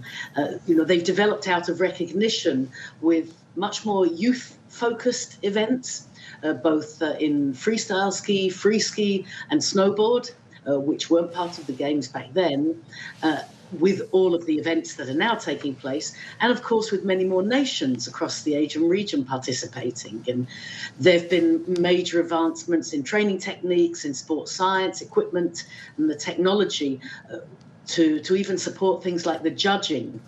And these innovations, they've contributed to the athletes being able to reach new limits. The competitions are more exciting and better for the viewers to follow as well. So I think it's the youth-focused events that have certainly been a great change. And, well, there will be one event making its debut now in Harbin, which is ski mountaineering. And similarly, that's making its debut at the Olympic Winter Games next year in Milano Cortina. So this is a major, important test event for this event too. And the Asian athletes will have perhaps a little advantage. A lot to look forward to indeed. Thank you very much, Ms. Lewis. Ms. Sarah Lewis live for us there. We appreciate your time. Thank you. Now let's go to our Harbin studio again in the ice and snow world for more on this grand gathering of winter sports lovers from across Asia. Hello, Greg. Hi, Xiaocheng. Thank you very much. You mentioned it. Yes, we're right in the heart of the ice and snow world here in Harbin. Now, the sun has gone down, night has descended, and that makes it even more spectacular. Just a really incredible backdrop as the lights come on and you see everything lit up in the ice. Joining me in the studio again is CGTN reporter Wang Siwen. We're going to have a little chat later on, just all about the Asian Games athletes we're looking forward to, and also, of course, about the opening ceremony. Now, I got the chance to sit down with the chief director of the opening ceremony just a couple days ago, Xiaolan, and he told me all about some of the elements that we're going to be seeing in it and some of the innovative aspects that he plans to put into the performance, as well as the many challenges he faced in preparing for it. I think for any director of any opening ceremonies, one of your goals is always to give the audience something new, something to carry away from it. This is, of course, a major challenge, but what new innovations are you hoping to present during the opening and closing ceremony, and perhaps what new technologies are you going to showcase? For the opening ceremony of the Harbin Asian Winter Games, we utilized an indoor venue.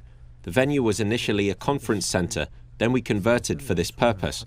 Now, we aim to hold these activities in a manner that is simple, safe, and exciting. Our priority is to ensure simplicity, safety, and excitement. It's a departure from the past, such as in 2008, when we often relied on the human C tactic and used a large number of people to stage a grand opening ceremony. From now on, we are adopting a frugal and straightforward approach, and we are fully confident in our ability to showcase Chinese culture. Now, a performance of this scale, with all these different elements that you're describing, there must have been so many challenges. Can you tell us about some of the big challenges that you met and overcame? I mean, from performance, you've got actors and actresses of different ages, you've got technology mixed in there, you mentioned safety earlier. So what were some of the biggest challenges and how did you overcome them to put on the show? 这场挑战呢，坦率说，这次呢，我们是有一个主会场和分会场。 To be honest, this challenge presented a unique situation where we have both a main venue and a sub-venue for the opening ceremony. In the past, everyone would gather in a single venue for the performance. However, this time, we chose Harbin's Ice and Snow World as one of our sub-venues. This popular attraction has gained immense popularity in recent years and has become a must-visit spot in Harbin, attracting tourists from all over the country and the world. We felt it was essential to showcase Harbin's famous landmark during our opening ceremony, so we included it as a sub-venue. But how could we seamlessly integrate it and synchronize it during the live broadcast? When our president announced the opening of the 9th Harbin Winter Games, we decided to switch the sub-venue. This was because the Ice and Snow World has been receiving nearly 100,000 visitors daily recently. In this sub-venue, we wanted to reflect the General Secretary's statement that 300 million people are engaged in ice and snow activities. Therefore, we aimed to create a warm and jubilant atmosphere where everyone could feel the joy of the opening ceremony. We will cut to the Ice and Snow World for the first time during the ceremony. The second time will be in the middle part, during the Ice and Snow Carnival. We will bring the audience back to the Ice and Snow World, where many people will be enjoying activities like the big slide. This will further emphasize the 300 million people engaged in ice and snow. It's a carnival for both athletes and ordinary people, as everyone loves ice and snow sports. The third and most significant moment will be when we showcase the torch tower, which is set up in the Ice and Snow World. This will be permanently preserved there as a lasting memory of the event. Can you tell us a little bit about the audition process? How you selected the performers for it, where they came from, and were there any that really stood out to you during the audition process? 我们从2022年冬奥会开始呢。 We started with the 2022 Winter Olympics. Basically, we gave this stage to actors who were basically students from more than a dozen universities in Harbin and Heilongjiang province, and actors from some art groups. More than 90% of them are college students. We hope that this stage will be left to young people and some unknown young actors. We did not hire a big star. We hope to provide more performance opportunities for young people, including our theme song singers, who are all students from art schools in universities. We want to show that 300 million people go to ice and snow, and sports return to their essence. Sports strengthen the body and make us live happier. This is everyone's wish. You've described so many of the different elements already. You've really given us a sneak peek into this. I want to ask you one last question. Is there any particular element or performance that really stood out to you or that you think will captivate the audience the most? What might resonate the most with the fans watching, not just here, but all around Asia? 要找动感来讲呢，是那个第3个节目，叫做If you're looking for something dynamic, the third show is the one to watch, featuring glowing costumes that are sure to catch your eye. In terms of energy and novelty, I find it incredibly impressive. On the other hand, if you're in the mood for something more moving, I recommend the second show, a ballet featuring a little girl and 2 coaches. The ballet is elegant and graceful, with a particularly inspirational segment in the middle where the girl embarks on a journey to pursue her dreams. Both of these shows are truly outstanding. Lastly, the Asian Carnival, 1,000 Miles of Harmony, is a show where the stage and audience come together in an interactive experience. The atmosphere is absolutely fantastic. Well, Director Xia Xiaolan, thank you so much. You've painted a beautiful and vivid picture of the opening ceremony. I know we're all looking forward to it. Thank you very much. 谢谢。 Now, winter sports have been, of course, exploding in popularity across the continent. And what's really interesting about Asian winter sports, Asian Winter Games, is the number of warm countries that are participating in the games. And one of those that certainly doesn't bring winter sports to mind is definitely Singapore. But that's changing in the island nation. With crucial training support from China, Singapore's national short track speed skating team is ready to rip here at the 2025 Asian Winter Games. CGTN's Dai Kai-yi has more. As these 4 Singaporean skaters are gearing up for their debut at the 2025 Asian Winter Games in Harbin, they're getting the final tune-up from the Chinese coach Zhao Yanzhi. Ice feels good. Sitting down with the team, they say they're grateful for the coach, and there's still so much more to learn. Me personally, I actually want to express my gratitude for her. She has put in a lot of effort, made a lot of sacrifices. I think she came from China with her family to come to a foreign country like Singapore. Even though a lot of us still speak Chinese, it's a foreign country, and she is still willing to coach us.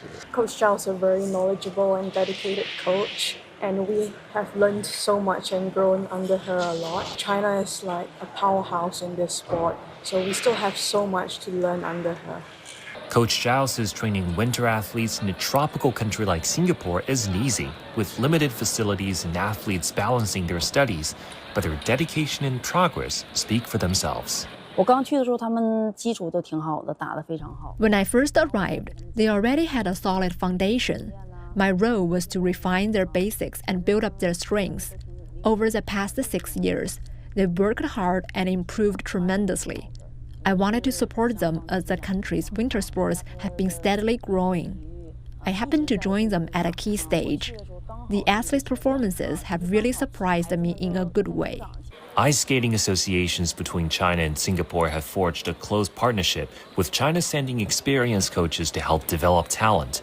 For these skaters competing on this stage for the first time, Coach Zhao says the goal is to gain experience, observe international competitors, and perform at their highest level.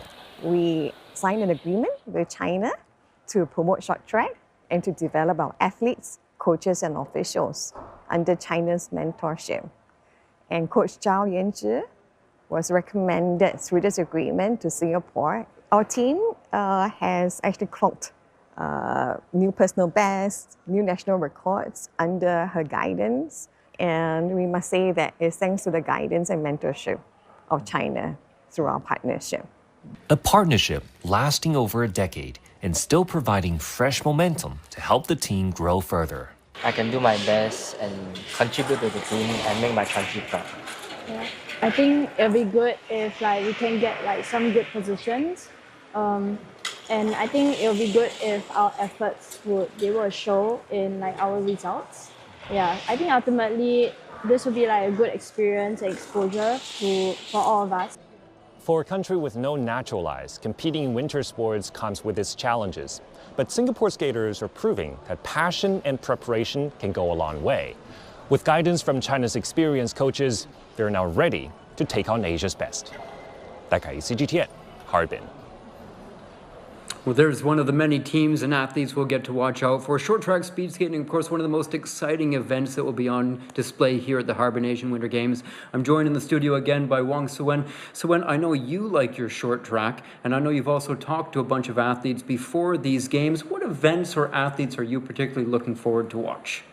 Yes, Greg. So tomorrow we're going to have the first gold medal for the Harbin Asian Winter Games. So it's highly possible to be 2,000 meters short track speed skating mixed relay. So I'm really looking forward to that event.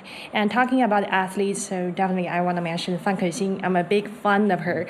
She's 32 years old right now, and she has been joining the national team since 2010. So 15 years already. And I think everyone would remember her a famous photo when she won the gold medals after the 2022 Beijing Winter Olympics. She kissed the eyes. So each time people talk to her, she's so humble and dedicated. And so she is definitely one of the athletes I'm really looking forward to. And I also interviewed Lin Xiaojun, who is really good at the short track speed skating. I think he participated almost all of the events, like 500 meters, 1,000 meters, 1,500 meters, just all of them. And she's really good. He's really good at. And he also said he want to bring more gold medals to the country. And also the curling team. Today, it's a pity that the mixed doubles curling team didn't make it to the finals, but they have more competitions to go. So definitely looking forward to their performance as well. And I have noticed you have interviewed Yang Yang, who is a leading figure in the short track speed skating. Right. And which athlete you are particularly looking forward to? Well, Yang Yang, of course, has a legendary status, not just in Chinese short track lore, but also in the world of short track speed skating. She, of course, won China's first Olympic gold at the Winter Olympics back in 2002 in Salt Lake City. She won the 500 meters and the 1,000 meters. She went on to win 3 more Olympic medals. She's collected 7 Asian Winter Games medals. She's done so much on the ice, of course. But after she retired, she went on to a very distinguished career. And she talked about just the growth of Asian winter sports and what she is doing to help bring it up. She also mentioned Fan Kexin, actually, because as her career was winding down, Fan Kexin was coming up, and she too mentioned her as somebody she's looking forward to watch. Also in the short track, I'm looking forward to 2 more interesting Chinese, the Liu brothers, Liu Xiaolin and Liu Xiaoang. Also, they'll be alongside Lin Xiaojun competing in the men's. Also, there's some really interesting ones. The curling you mentioned as well. As a Canadian, I'm a big curling fan, and China's men's team will be led by a very young skip. He's just 22 years old. That's Fei Xueqing. So I'm interested to see how their Chinese rink does against. They will be favored to perhaps go for the gold. And then in skiing, we're not talking enough about what's going on in Yabuli, but on the snow, in the alpine skiing, in the men's slalom event, you've got some really interesting countries competing, a very diverse field that includes athletes from Bhutan, Lebanon, Jordan. So all these very hot countries you wouldn't normally associate with snow.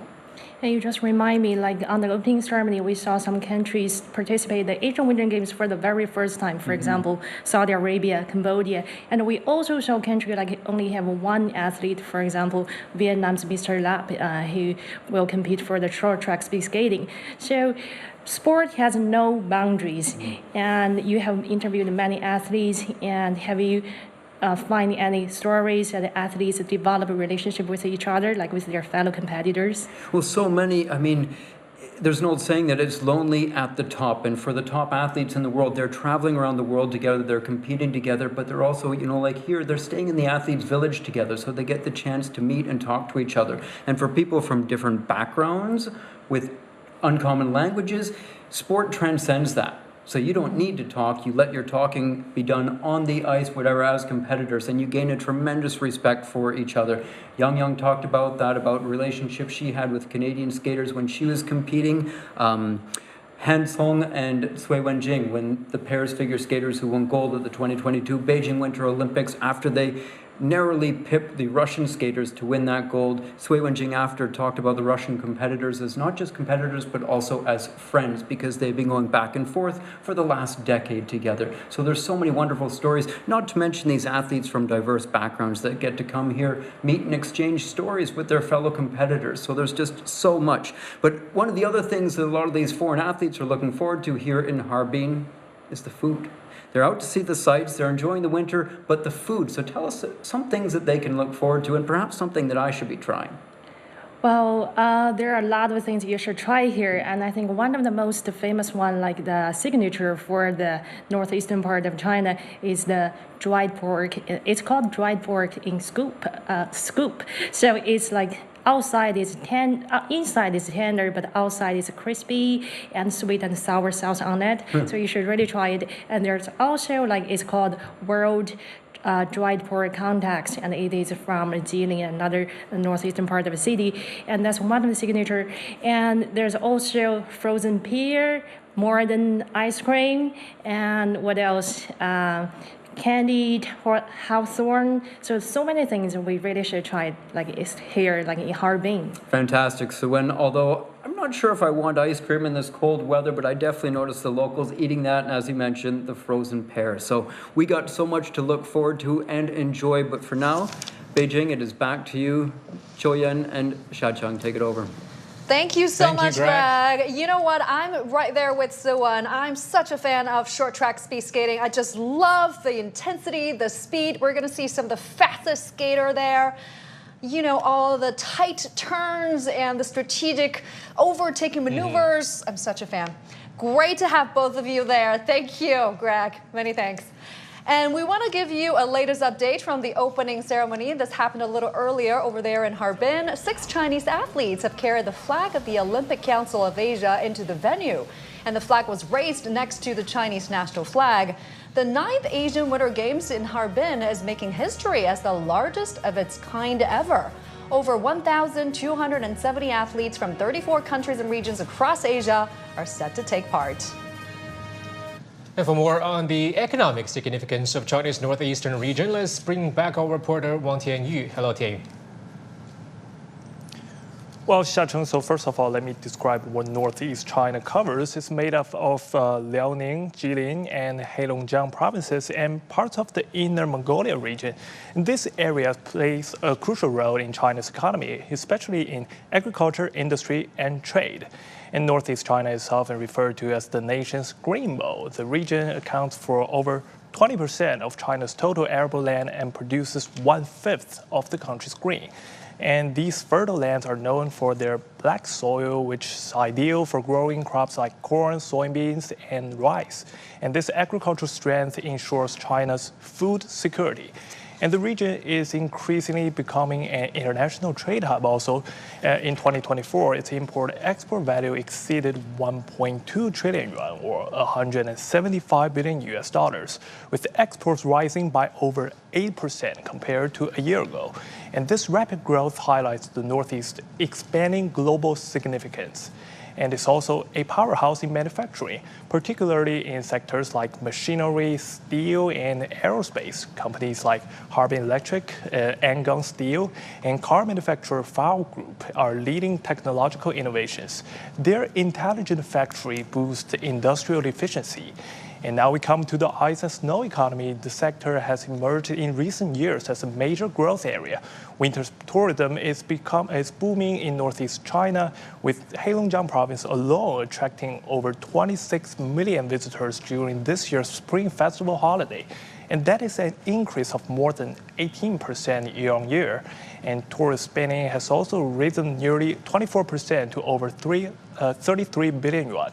And all in all, Northeast China is contributing dramatically to the country's high-quality economic growth and global competitiveness. Back to you. Thank you so much. Appreciate your report. I want to bring back our guests, Mr. Dong and Mr. Yan. You know, as we speak, we're standing by for the torch lighting ceremony that's going to take place in just a few minutes. One of the most important part of Asian Winter Games ceremony there. Talk to us more about the role of sports in promoting cultural exchange, though, right? Games like this is not only a competition, right, Mr. Dong? It's a great platform to promote people-to-people exchange. How do you see the role of sports in promoting global cultural exchange? When we say sport or sports, it's a common language, even though you don't speak the local language, and even though you don't speak English at all.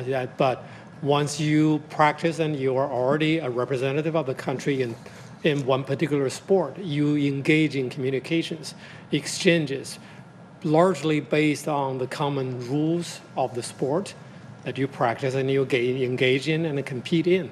And at the same time, you try to understand the human being behind each competition that you have to face. And that's what's in the most appealing for modern Olympic sports. And that bring people from various corners of the world, and also from different professions. Sometimes many of the Olympic athletes are amateurs with their own full-time jobs. But it's sports, it's multi-sport events like the Olympic Games and Asian Winter Games that bring people from very diverse backgrounds together by eating together, competing together, and also exchanging some experiences together. And I think, yes, that's indeed why the Olympic community is always so proud of themselves, especially when the world is facing challenges like geopolitical rivalries or even wars here and there. It's this common language of sport that can still help people to calm down and try to, exchange, express themselves, and also argue peacefully among themselves. Yeah, that's indeed because they all bear a common language and also the common hobby or common practice, which is a very athletic but also commonly recognized rules governing their sports. Yeah, it is something that could transcend time, border, and languages. Well, let's also check out the reality here. Mr. Yan, in recent years, China has been revitalizing Northeast China's economy because it used to be the Rust Belt area of the country. How big of a hope can we bet on winter sports or other sectors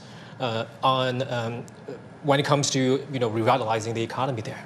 It could be a very helping hand in reactivate local economy, but not to a great extent. China's economy is big enough to need a sports event as a kind of a special boost. We're bigger than that. We could be depending on our economic growth, but sport could add more color. All right, ladies and gentlemen, economy. Sorry to interrupt. It's almost torch time. Let's go live to Harbin once again. It's been a long journey for the torch that's traveled extensively throughout the city. There you go. The torch tower in the shape of a lilac flower is being lit up. The game's torch represents light, unity, and friendship, serving as the unique symbol for each edition. This year's torch features a distinctive lilac blossom design, as mentioned by Cherry earlier, blending Harbin's original identity with ice and snow elements. The base symbolizes snow, while the transparent ice top reveals a blooming lilac at its peak, a tribute to the city's winter charm. Absolutely. The torch relay began on February 3rd in Harbin, passing through iconic landmarks such as Binzhou Railway Bridge, Jiaolin Park, Central Street, and the Flood Control Memorial Tower Square. A total of 120 torchbearers participated, the oldest being 83 years old and the youngest being 16 years old. There you have it. The torch tower has been officially lit up, which kicking off the show officially. We're going to see 12 days of sporting drama and endeavor, great celebration of sports and culture, as we mentioned a little earlier. And that show is going to be wrapped up with a spectacular firework display. What a show over there. What to expect next? What kind of events are we looking forward, for example, next thing because you mentioned tomorrow. earlier, sports is not enough to entirely boost the economy in Northeast China. What could be our next chapter there, starting from here? Sport, especially for these Winter Asian Games, is more multidimensional than just on the economic input. I think it's. I've been to a small county in Northeast. It's called Tumen. There was a local saying there: with one eyesight, you could see 3 countries, 3 nations. It's in the middle of China, a kind of corner situation, Korea and Russia.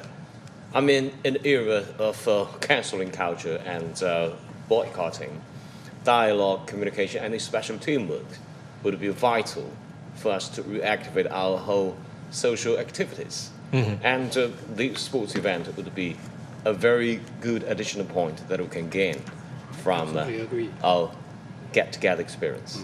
Yeah, just to make people aware of other choices in terms of lifestyles, and that could, to some extent, lift the overall consumption in China. And have fun. Yeah, have fun.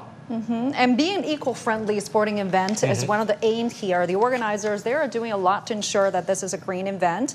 So according to the organizers, this game will be powered 100% by green electricity, with venues using wind and solar energy. And this is also the first time the venues and facilities will be all supplied by green energy. What's your reaction to this? How do you think other events could learn from this kind of experience? I could give you an example.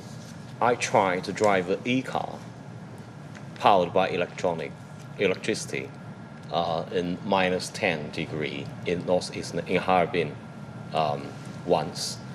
And you could count on that electricity power for 60% of the calculated mileage, so it's dependable.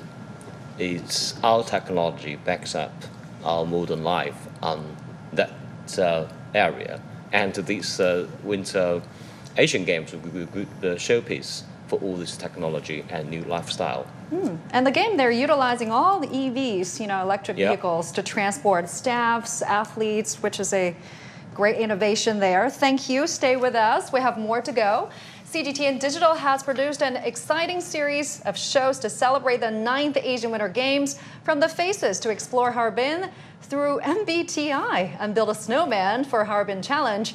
The shows aim to showcase the vibrant culture and spirit of Harbin. CGTN's Zhao Chenchen has the details. Hello there, welcome to Harbin. The 2025 Asian Winter Games have just kicked off in northeast China's Harbin, the icy heart of winter magic. But here comes the best part. You don't have to be in Harbin to feel the excitement. We are bringing the games to you with our exclusive digital products that let you join the action from anywhere in the world.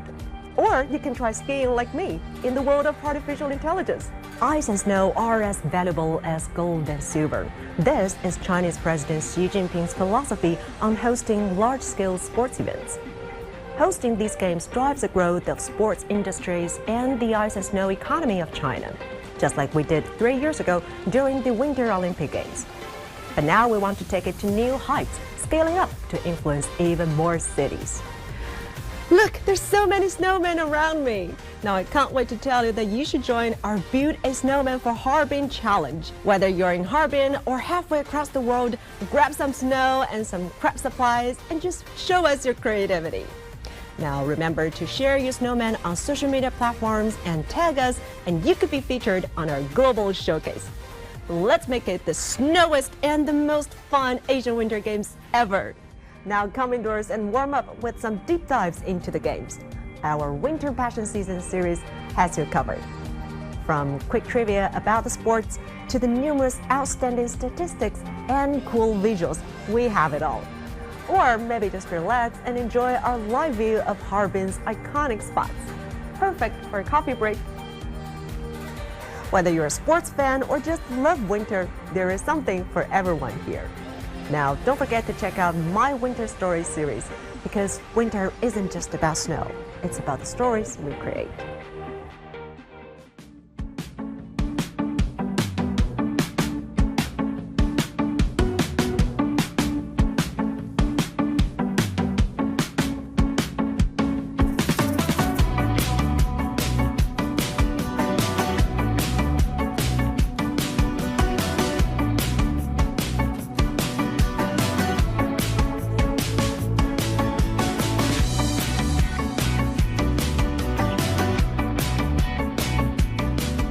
The Faces is our series that focuses on personal stories to convey the ice and snow spirit. With stories on and off the field, from home and abroad, we capture athletes' victory moments, friendship, growth, and show their charm. You'll also find stories of behind-the-scenes heroes, the volunteers. Through these stories, we hope to bring you the development of China's ice and snow sports, tech innovation in winter sports, and the green event concept. Now explore Harbin through MBTI. Do you know that Harbin also has its own MBTI personalities? MBTI is a concept that categorizes personalities into 16 types across 4 dimensions. Now we want to use this framework and anthropomorphize to show you the charm of Harbin from different angles. The Asian Winter Games are here, and we're bringing you closer than ever. Join our Snowman Building Challenge, or scroll through the Winter Passion Season series, or share your story with us on whichever platform you can find us. Don't just watch, be part of the action. And remember, this is only part of the feast, so do stay tuned for more. Now, back to you. Let's continue our conversation with our 2 gentlemen here in the studio. So I want to get your thoughts, both of your thoughts on this very important issue, because we see this major population outflow from northeast China, and that's bad for the economy. But can we use sports as a chance to bring them back, bring all the talent back to this area? Oh, definitely. Yeah, let's start with you. With more communication, especially on the kind of mobile internet era. I remember a story of last winter. There was a group of kindergarten children from Guangdong. They formed a kind of delegation group for this kind of deep winter tourism of Harbin. And it went viral last year on social media in China. And these Asian Games, Winter Asian Games, would be another good showpiece window for all these tourism to make a reintroduction of the local area, of its culture, of its cuisine, of everything about that place, to attract more volume, more tourism, more visitors to that place. And it might attract more population back to this area. Good for the social development in the future. Oh, speaking of that, social development, Mr. Zhang, will the Asian Winter Games provide a boost to national fitness, enthusiasm for fitness nationwide? You know, could the game further promote people's awareness of health and fitness?